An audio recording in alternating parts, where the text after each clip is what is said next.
નમસ્કાર. ફરી એકવાર સ્ટોક્સ ઓફ યુટ્યુબ ચેનલની અંદર આપ સૌનું હાર્દિક સ્વાગત છે. આજે આપણે એક એવા કંપની અને શેર વિશે વાત કરવાના છીએ કે 2021માં આ કંપનીના શેરનો ભાવ માત્ર ₹2 હતો અને આજે એ ₹9ની આસપાસ ટ્રેડ થઈ રહ્યો છે. એટલે કે છેલ્લા 3 થી 4 વર્ષની અંદર 400% કરતા પણ વધારે રિટર્ન એમને આપ્યું છે. અને જો હાલમાં લોકોને આ શેર લાઈવ માર્કેટમાં ખરીદવો હોય તો પણ ખરીદી શકતા નથી, કારણ કે આ સ્ટોક સતત અપર સર્કિટ લિમિટમાં રહેતો જોવા મળી રહ્યો છે. કારણ કે સૌ કોઈને આવી કંપનીનો શેર ખરીદવો જ હોય છે, પરંતુ આ શેર તેમ છતાં તમે ખરીદી શકો છો. હવે કેવી રીતે ખરીદી શકો છો, કયા ભાવ ઉપર ખરીદવો જોઈએ અને મેઇન કે આ કઈ કંપનીનો શેર છે, આ બધી માહિતી માટે તમે વિડીયો અંત સુધી જોયા કરો.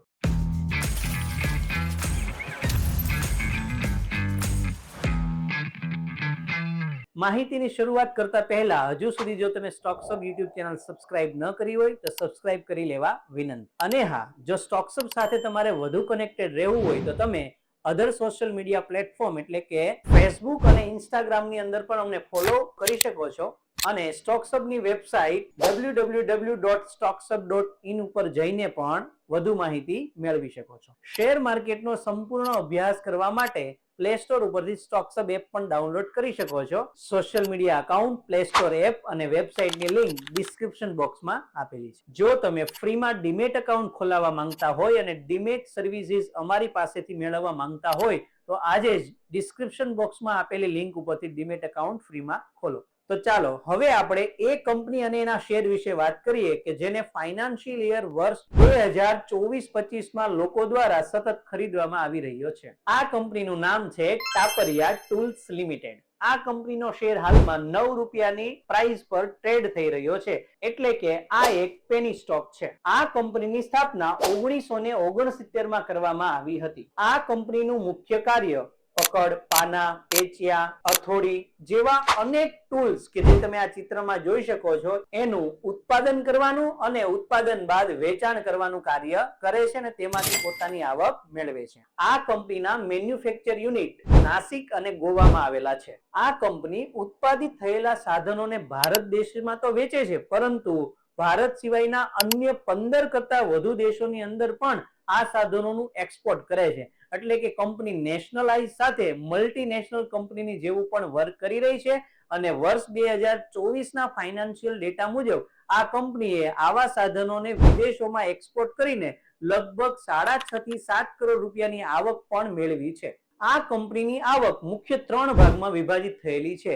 એક, જે પોતે સાધનો ઉત્પાદિત કરે છે એમનું ડાયરેક્ટ સેલિંગ કરે છે, જેમાંથી એમની આવકનો રેશિયો ટોટલ આવકમાંથી 23% છે. બીજું, આ કંપની ઉત્પાદિત થયેલા સાધનોને જથ્થાબંધ રીતે વેચી દે છે અને પછી નાના રિટેલર્સો એ સાધનોનું વેચાણ કરે છે અને એ રીતેના સોર્સમાંથી આ કંપનીને 75% જેટલી આવક મળે છે. એટલે સૌથી મોટો વિભાગ આ આવકનો છે. 75% ઇન્કમ અન્ય વ્યક્તિઓ દ્વારા એ સાધનો વેચાવડાવી અને મેળવે છે. અને ત્રીજું, આ કંપની જ્યારે સાધનોનું ઉત્પાદન કરે છે અને જે સાધનો વ્યવસ્થિત બનતા નથી અથવા ઉત્પાદન વખતે જે વેસ્ટેજ જાય છે એ વેસ્ટેજ એટલે કે કાટમાળમાંથી પણ આ કંપની 2% ઇન્કમ કમાય છે. તો આ રીતે 23%, 75% અને 2% જેવી ટોટલ 100% રેવન્યુ આ કંપની દર વર્ષે જનરેટ કરે છે. આ કંપની અને એના શેર રોકાણકારોને આકર્ષક કરે એવી સૌથી મોટી વાત છે કે આ કંપનીએ જુલાઈ 2023ની અંદર 4:1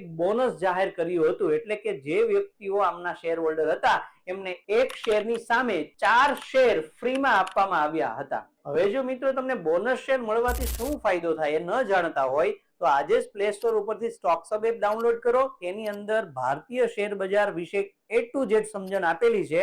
કોર્પોરેટ એક્શન હોય, ફંડામેન્ટલ એનાલિસિસ હોય, ટેકનિકલ એનાલિસિસ હોય, જે કોઈ વ્યક્તિએ ટ્રેડિંગ કરવું હોય એમાં ઇન્ડેક્સ નિફ્ટી, બેંક નિફ્ટી એમાં કે પછી ફ્યુચર કે ઓપ્શન કે સ્ટોકની અંદર કામ કરો. ટોટલ ભારતીય શેર બજારની ગ્રાઉન્ડ લેવલ, 0 લેવલથી લઈને માસ્ટર સુધીની બધી સ્ટડી એમાં ઘરે બેઠા તમે એપ્લિકેશનમાં ભણી શકો છો.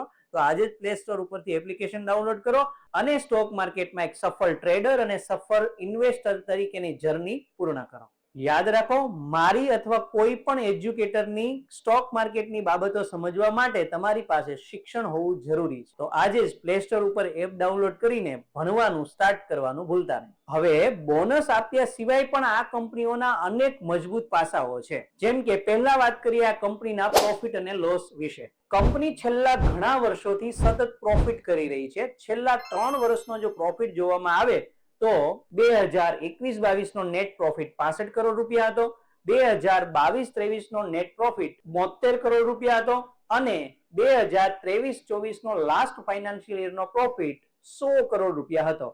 આમ જુઓ તો છેલ્લા 5 વર્ષથી આ કંપની 30% CAGR પ્રોફિટ ગ્રોથ થી આગળ વધી રહી છે, જે પ્રોફિટ ગ્રોથનો એક ખૂબ જ મજબૂત આંક છે. હવે જ્યારે કોઈ પણ કંપની પ્રોફિટ કરે ત્યારે એમના રોકાણકારોને સૌથી મોટી અપેક્ષા ડિવિડન્ડ પે આઉટની હોય છે. તો આ કંપની ડિવિડન્ડ પે આઉટમાં પણ પાછળ રહેતી નથી. દર વર્ષે ઓન એન એવરેજ પ્રોફિટમાંથી 60 થી 70% એવરેજ ડિવિડન્ડ પે આઉટ આપે છે. હવે જો છેલ્લા જ ડિવિડન્ડને આપણે જોઈ લઈએ તો આ કંપનીએ થયેલા પ્રોફિટમાંથી 61% ડિવિડન્ડ પે આઉટ આપ્યું હતું. હવે આપણે આ શેરની અંદર જેટલું પણ ઇન્વેસ્ટમેન્ટ કર્યું હોય એને ડિવિડન્ડ પે આઉટનો એક આંક કાઢવામાં આવે તો એક શેર દીઠ 40 રૂપિયાની આસપાસ ડિવિડન્ડ પે આઉટ થતું હતું. તો આપણે તો 8-9 રૂપિયાનો શેર લીધો ને ડિવિડન્ડ પે આઉટ આપણું આવે છે 40 રૂપિયાની આસપાસ. તો જુઓ તો 400% થી પણ વધારે ડિવિડન્ડ પે આઉટ થયું. તો જેટલું પણ ઇન્વેસ્ટમેન્ટ આ કંપનીની અંદર કર્યું હોય એના કરતા 4 ગણું તો ડિવિડન્ડ બેંક એકાઉન્ટમાં આ કંપની દર વર્ષે આપે છે એવું હું નથી કહેતો, પરંતુ આ કંપનીના છેલ્લા કેટલાક ડિવિડન્ડના પે આઉટ છે એ બોલે છે. જેમ સોનામાં સુગંધ ભળે એમ આ કંપનીના મજબૂત પાસાઓ સાથે હજુ એક મજબૂત પાસું છે કે આ કંપનીની માથે દેવું પણ નથી, એટલે કે ડેટ ફ્રી કંપની છે. જો ચાલુ વર્ષના કંપનીના બધા જ રેશિયો ચેક કરવામાં આવે તો એ મુજબ પણ આ કંપનીની સ્ટોક પ્રાઇસ 9 રૂપિયા હોવા છતાં પણ અંડર વેલ્યુડ છે. જો આ કંપનીનો બિઝનેસ અને એની ફાઇનાન્શિયલ સિચ્યુએશન જોઈએ તો હજુ પણ આ શેરની અંદર રોકાણ કરવાની તકો છે. પરંતુ જ્યારે લાઈવ બજારની અંદર આ શેર ખરીદવો હોય તો ખરીદી શકાતો નથી, કારણ કે સ્ટોક સતત અપર સર્કિટમાં હોય છે. જો આવા અપર સર્કિટ કે લોઅર સર્કિટમાં રહેતા શેર કેવી રીતે ખરીદવા એ તમને ન આવડતું હોય તો આજે જ તમે YouTube ઉપર એક બીજો વિડીયો અપલોડ કરેલો છે, જેનું થંબનેલ તમને અહીંયા ઉપર દેખાતું હશે. એ વિડીયોને જોવાથી તમે આ શેર કેવી રીતે ખરીદી શકાય એ માહિતીને બરાબર રીતે સમજી શકો છો. અને ઘણા સંજોગોની અંદર એક્સચેન્જ દ્વારા જે તે શેરનું ટ્રેડિંગ માત્ર અમુક સમય પૂરતું જ ખુલ્લું રાખવામાં આવે છે. જેમ કે ટાપરિયા ટૂલ્સ લિમિટેડના શેરમાં ઘણી વખત જોવા મળ્યું છે સવારના 9:30 થી 10:30 ના સમયની અંદર ટ્રેડિંગ ચાલુ હોય છે ને એ સમય દરમિયાન જ આ સ્ટોકનું ખરીદ વેચાણ થાય છે. હવે આના માટે તમને ક્લાસિફિકેશન્સ ઓફ શેર્સનું ચેપ્ટર ખબર હોય તો તમે વધારે સમજી શકો છો કે અલગ અલગ કેટેગરી વાળા સ્ટોકને જે તે સમયે આવી રીતે ટ્રેડિંગ માટે પણ ખુલ્લા રાખવામાં આવે છે. આવી બધી માહિતીઓ સમજવા માટે ફરી એકવાર યાદ અપાવું છું, તમે A to Z stock market જ્યારે સ્ટોક્સબ એપ ઉપર ભણશો ત્યારે આ દરેક વાતોની સમજ તમને આવી જશે. તો ટાપરિયા ટૂલ્સ લિમિટેડની આ માહિતી જાણ્યા બાદ તમે આ કંપની અને એના શેરમાં ઇન્વેસ્ટમેન્ટ કરવાનું પસંદ કરશો કે નહીં કમેન્ટ બોક્સમાં જરૂર લખજો. અને જો હજુ સુધી સ્ટોક્સબ યુટ્યુબ ચેનલ સબસ્ક્રાઇબ ન કરી હોય તો સબસ્ક્રાઇબ કરવાનું ભૂલતા નહીં. અને જો માહિતી સારી લાગે તો તમારા સર્કલમાં વિડીયો અને ચેનલને શેર કરવા વિનંતી. Thank you.